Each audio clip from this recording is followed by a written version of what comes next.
name's Neil Livingston, and I'm one of the co-chairs with Brian Peters.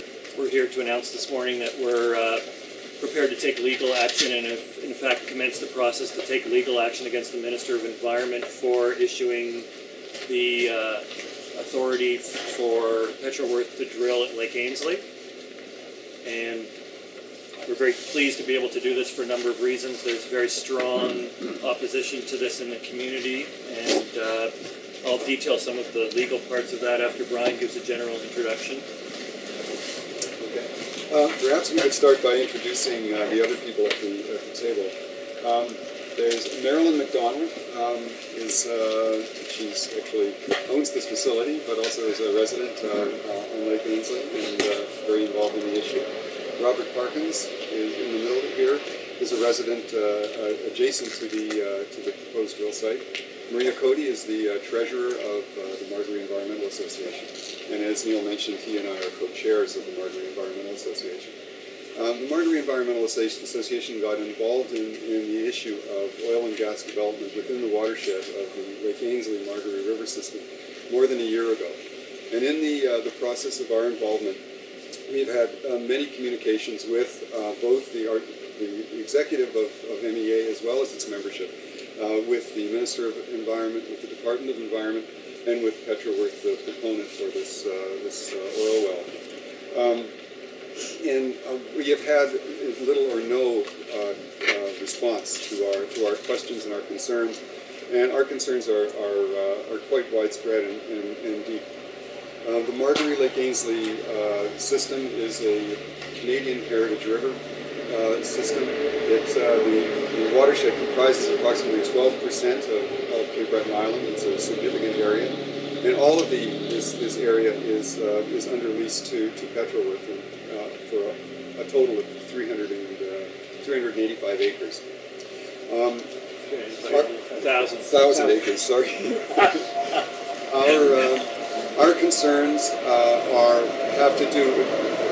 our immediate concerns have to do with the fact that there are homes and water courses very close to the proposed drill site.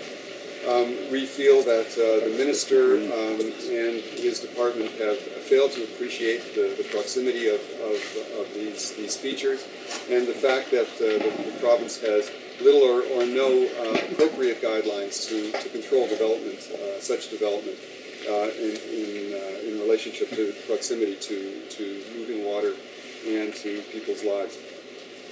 The Margaree Environmental Association, from the beginning, has been opposed to oil and gas exploration and development within the watershed. There have been other organizations that have been involved in this campaign and related campaigns.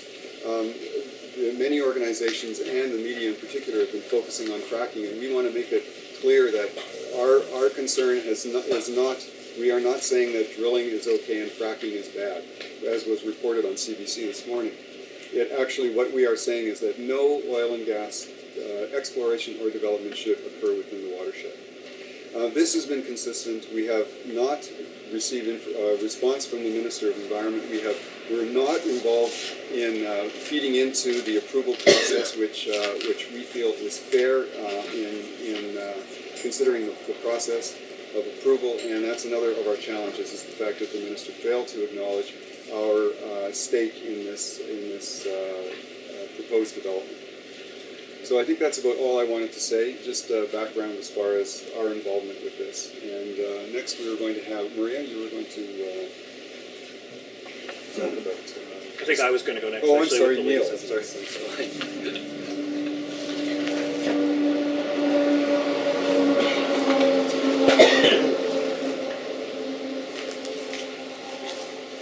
And I also wanted to say we very much thank Marilyn McDonald for making Bayside available today to us. Essentially what we're opposing is that if you look at this permit, the government is saying to Nova Scotians that anywhere is okay for oil and gas development. And what we're saying is anywhere is not okay. They've issued a permit that's 75 meters from a home and a well, or less than 75 meters. They've issued the permit also has a number of homes nearby within 200 meters. And that's simply not okay, and it's close to Lake Ainslie and close to water courses that run into Lake Ainslie. Effectively, if you're looking at this permit, you'd have to realize that the Nova Scotia Government is saying absolutely anywhere is okay to drill. You couldn't find a worse situation than where the company has applied to drill and the government has completely said it's fine, you can be anywhere. So the Environment Act allows for an appeal to be made. The first part of the appeal is you have to tell the minister if he doesn't suspend the permit and cancel the permit, that you'll take him to court. So that's been done, and we have that document available. I think most people have it with them.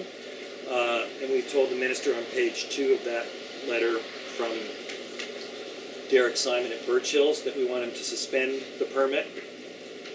We want him to throw out the permit, rescind the permit. We want a full environmental assessment, and we want policy for setbacks from homes and watercourses. And none of these appear to be functional in Nova Scotia at the moment. I guess one of the comparisons I like to use is that if you want to set up a 2 megawatt wind turbine or more in Nova Scotia, you have to do a full provincial environmental assessment. That includes archaeological studies, bird studies, plant studies, and a number of other studies. And if you want to drill for oil and gas in Nova Scotia, you can come right up against the people's homes and wells. And it's completely outrageous that the province has that kind of differentiation in its policy. And the thing that particularly concerned us when we looked at the permit was, when you look at the permit, it's not just drilling. They're flaring. These are toxic gases which can't escape, and this permit is allowing this to happen close to homes. So if the minister does not pull the permit, and he has till early in December, we will take legal action in court to have the permit thrown out. If any work starts at the site before we've heard from the minister, we will immediately through the lawyers apply for an injunction to have that work stopped. And if the minister says that the permit's okay, we'll also be taking it to court if work doesn't start before then. It's very clear that from public meetings that were held last year in West Lake Ainslie and in last winter in Wakeba that the community is extremely opposed to this, and our group was positioned, we felt, based on our history and for environmental protection, to be the lead group to take legal action in this matter.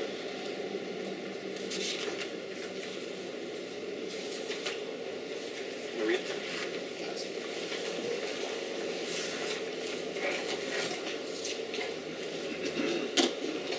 There was just a couple of points that I wanted to add to this morning's presentation.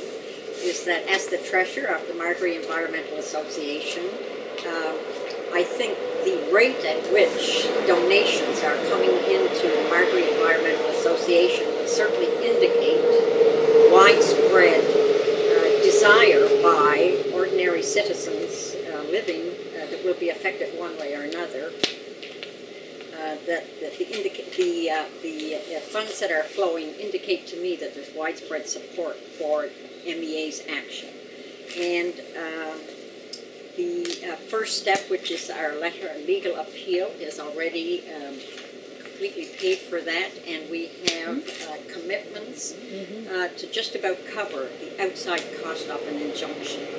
So that certainly indicates to us that this is, we're all moving in the same direction. The groundswell of support is clear from the Council of Canadians. There's a very active chapter of the Council of Canadians, and I see a number of them present here today. I myself am a member, as well as most of my colleagues here. So that I would say that MEA, the action we're taking, is part of a multi-pronged approach to try to reach our government and have some sanity in the process.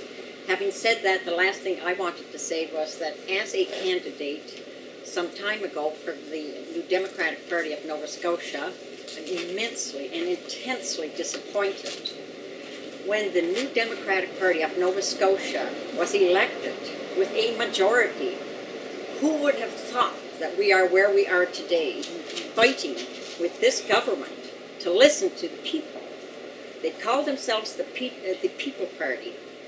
And for them not to even respond to any of our letters, for them to soldier on with at the rate that they are, is immensely disappointing, not for myself just as a previous candidate for the NDP party, but as a lifelong supporter of this party. So massive disappointment from, I think, many fronts. with the actions of this majority NDP government.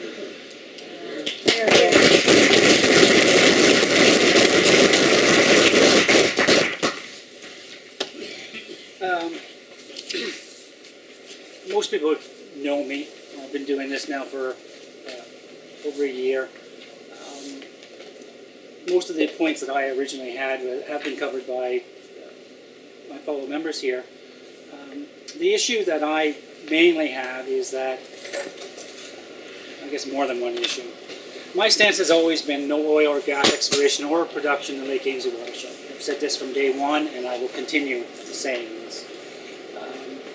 I've done a lot of research. I have looked at facts, most of them from the government themselves. And one reason that I really know that I'm right is, to date, no one from oil and gas and no one from the government has shown me any of their facts that have proven me wrong. No one from oil and gas, no one from the government has stepped up to me and said, we have your arguments, and here are our counter-arguments. And if their counter-arguments were right, then I am a big enough man to say, okay, I'm wrong. So until they can show me those facts, then I know in my heart of hearts that this is wrong. Think about it. I'm going to go a little bit of a preach here. I'm sorry, but I can't help myself. When the government has their initiatives and does things for the people and joint ventures with construction companies and that, one of the first things that go up is a big sign that says the Premier and whoever are bringing jobs and economic renewal to the area, and there's this huge sign so you know what's going on and how much money they're going to spend. How much they spend on those signs, it doesn't really matter, but where's the sign for this? If this is so good for this province, so good for this area, where's the signs? And why all the secrecy? That's my little rant. But anyways, also as chair of the Lake Ainslie Environment Association, I have hand-delivered a letter similar to this one from the lawyer back in September, and asked them to do basically the same thing. A week ago, I received a letter back from the minister, and it's basically told me that our approval will protect us. With all these holes, we know that's not true. So the only way to really make them understand is to take them to court, because what we don't want here is the wrong precedent set. If this drill site goes through, and there is no place in Nova Scotia that will be safe from an oil and gas well. And that's the reason I'm on board with this, to get more public support and to finally get the government to answer our questions and concerns, because they haven't done it yet.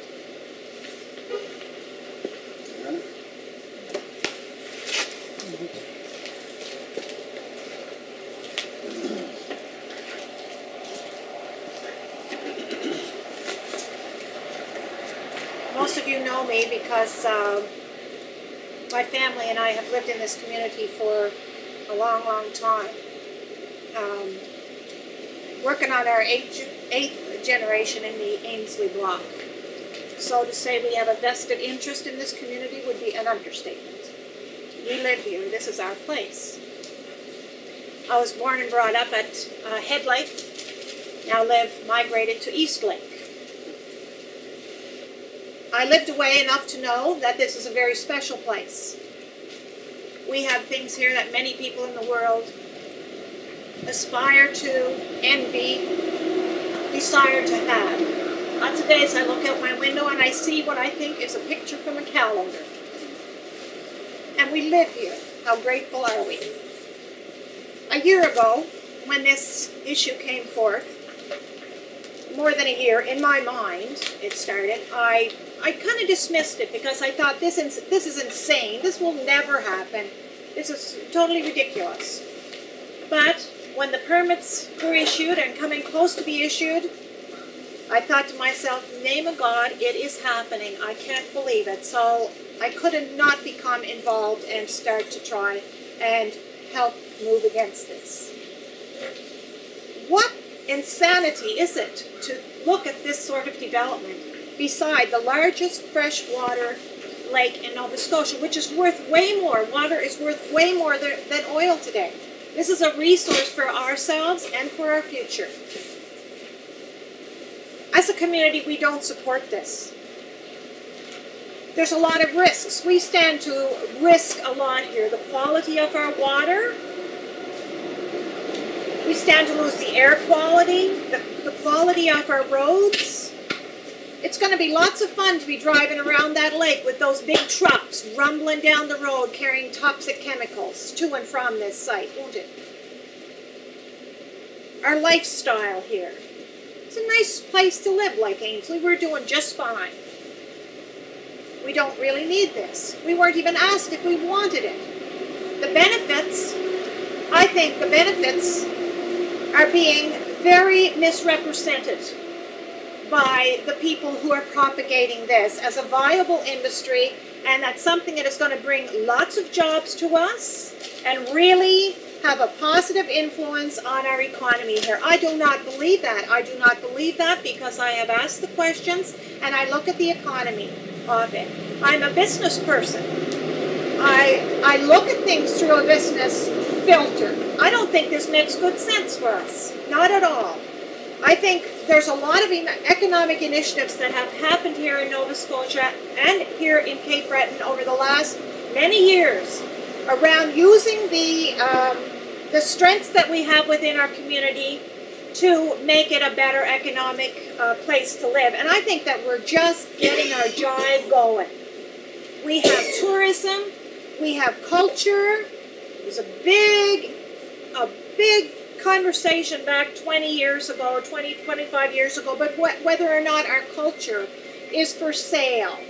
We as a community had that discussion. There was pros and cons, and we have moved in the direction of saying, yes, our culture, we can make some money off that because it is worth something.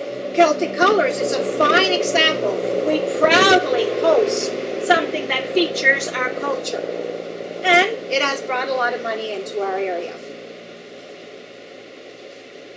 We invite, a lot of times we're painted as not wanting any change, not wanting any development, everything good, everything that comes here, every idea, somebody's against it. That's not true. We are working very hard as a community.